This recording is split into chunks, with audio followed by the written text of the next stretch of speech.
So I want to start preparing myself for that data science future. What are those 3 skills I should be learning up? Yeah.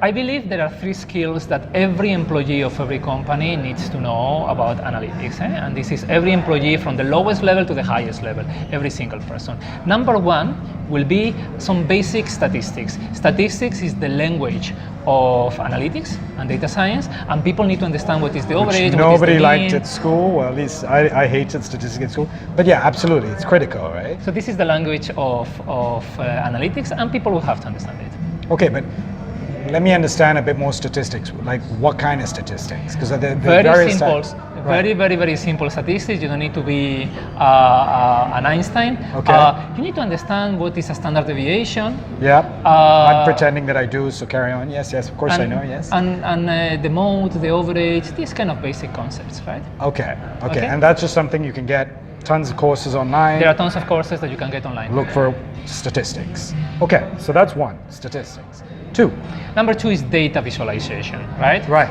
Okay, now that you understand the basic language, now you have to tell a story with data, or you have to understand a story that somebody else is telling you with data, right? This is data visualization. There's no point knowing it if you're not able to explain it to someone else, right? Exactly, you have to be data literate. Yeah. Right? And this is about understanding graphs and about creating graphs that show a story, that tell a story with data, right? Okay. But is part of data visualization also the preparation of the data for, is preparation of data part of data visualization as well? No, the preparation of the data, I wouldn't say the preparation of the data is something that everybody needs to know. Okay. Is using data to communicate what people have to know. Okay, got it. And people have to feel comfortable with, right? Right. And then the third one. No, hold on. I want to get in a little bit more deeper. Because graphs, we all learn graphs at school, right? The basics of graphs and stuff. But in this day and age, when you say data visualization, what are the key tools that you need to be learning up on? So basically, I believe that every company should have a centralized information or a centralized data system where any employee, according to their access rights, is able to get any kind of data that he needs for his job. And he will have to look for the data, he will have to use graphs, he will have to understand how to segment those graphs. This is what I call data visualization, right? And there are many tools in the market. Some of them are open source. Okay.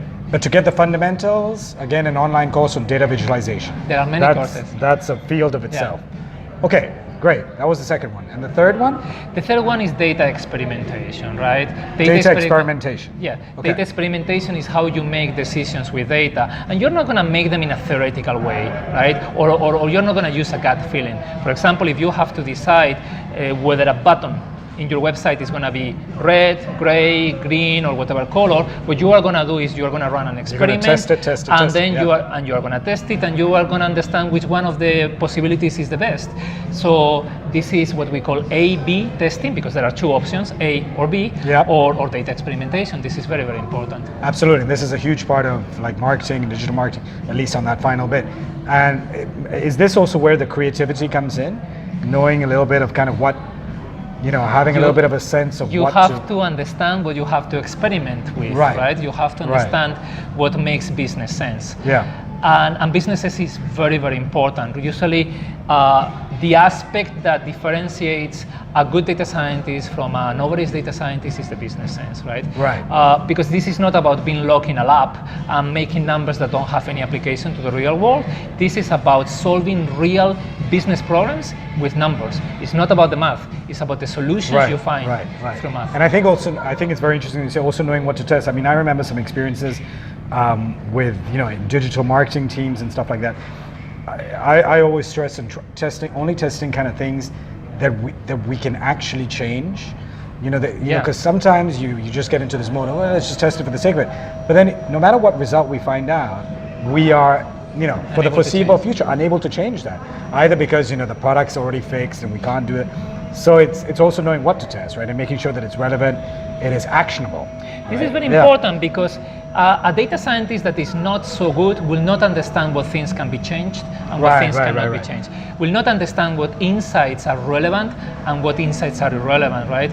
And the only way that data scientists can know that is by being embedded into daily operations, right? Right. The power of analytics comes only when you are able to embed these analytical insights into daily processes that are driving operations. Otherwise, you will not get a benefit from it.